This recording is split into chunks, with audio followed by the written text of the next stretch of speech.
What is going on, traders? Emergency emergency video before CPI.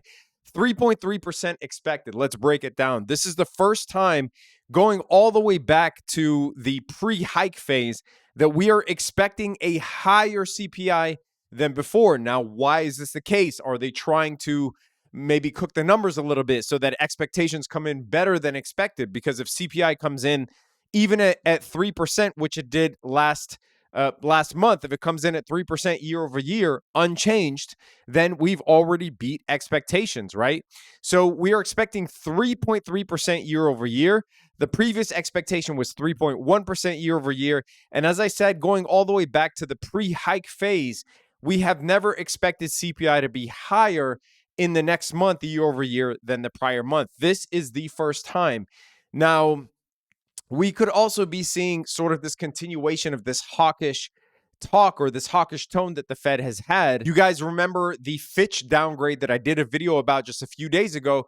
Now we are seeing a downgrade on the US banking system, more specifically worried about regional banks. So we're seeing this bearish news come out. Now, this is not a surprise if you try to line that up with what's going on from a technical perspective. So let's take a look at the technicals here, and I will tell you what I'm expecting for the S&P 500.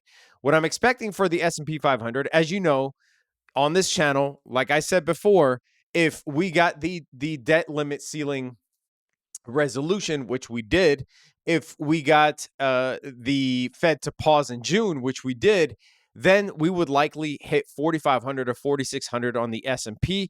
We did hit near that 4,600, a little bit above in July, and now it looks like we are retracing. And as I said, August, I'm expecting a pullback in August. We've already gotten that 3% pullback. However, I'm expecting more because I see the tenor of the environment. I see the tone in which the Fed is taking, in which media is taking. We're also seeing downgrades by Fitch, downgrades by Moody's. These are things that are out of our control, and it looks like they are trying to push the market down by hook or by crook, and we will likely get that summer correction. Also, as I said before, August, we tend to bottom out in pre-election years towards the end of August. So remember that. Towards the end of August is when we tend to bottom out in pre-election years, especially when January through July has been a greater than 10% run. So here's what I'm expecting in terms of a downgrade, in terms of a pullback. Now, we are still in the bull market. My view has not changed on that whatsoever.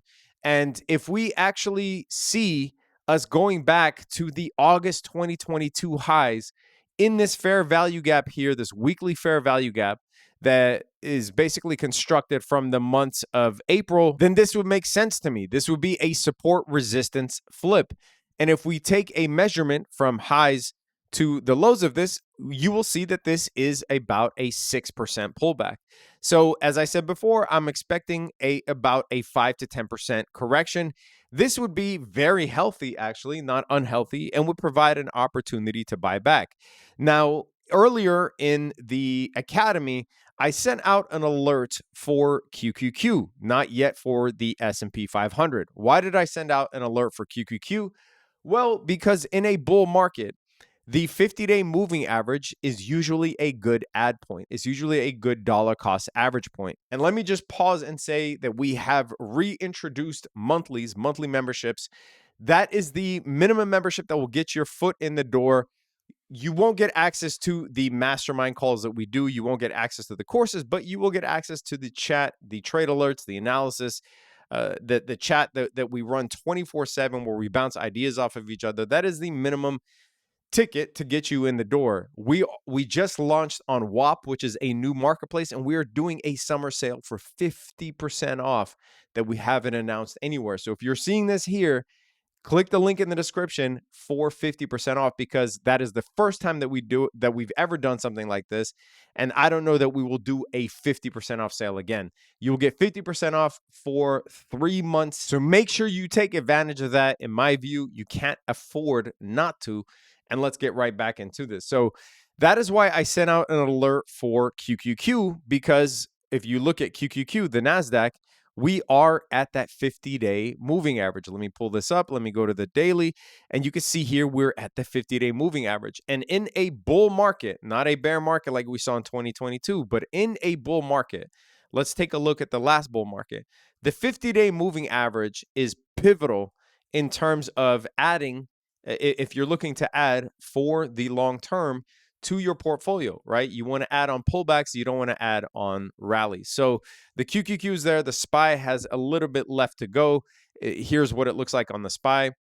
But if CPI comes in line 3.3% or better, or under, then I think that the S&P 500 can continue a little bit, can continue to rally a little bit.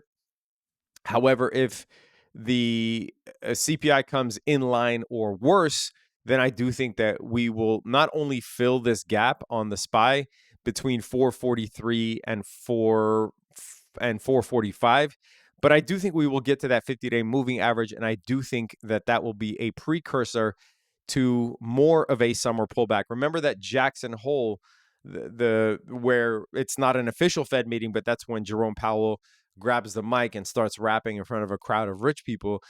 Jackson Hole is usually one of the most hawkish tones that we've seen from the Fed. And because it is not an official Fed meeting, they can be a little bit looser with the language and be more hawkish than he would be at an FOMC meeting. So I personally do think that we will, and obviously I could be wrong. I'm not Biff from Back to the Future. I'm not Nostradamus. But I do think that, a summer pullback towards the end of August within this range in a pre-election year would definitely follow what we see historically. And that would be a buy point for me, right? So I'm hoping that we also get a pullback on some of the blue chip stocks like Apple. I think it's my biggest holding, but I think Apple needs a little bit more of a pullback. Would love to pick up Apple at least a 50% retracement at around 161. Tesla, I think, already has seen its major pullback to 101 towards the end of last year, but obviously would relish the opportunity to buy more Tesla. We did sell more puts on Tesla, and I will likely sell some soon if we do get another drop to, say, the 216, 217 level. Would love to sell more puts on Tesla. And I do owe you guys a video on how I make a consistent income from selling puts, as well as making 5% on the money used as collateral for those puts. So that is coming. So, and I will be obviously live for CPI if you are watching this before Thursday, August 10th at 8:30 a.m. Eastern. I will be live for CPI, but that is just a little quick emergency video for CPI so that you know what to expect. Let me know in the comment section, do you expect more of a pullback? Do you think we'll go back to a bear market, which I don't think so. But I'm curious to hear your thoughts. Again, 50% off. We've never done that before. If you're watching this and you see it in the description and in the pinned comments, then it is still live, and it behooves you to take advantage of that because that's the cheapest that we've ever offered it. So summer sale is the code. Make sure you take advantage of that, and I will catch you guys on the live. Hit that thumbs up if you got anything out of this video. Stay safe out there, traders. Peace.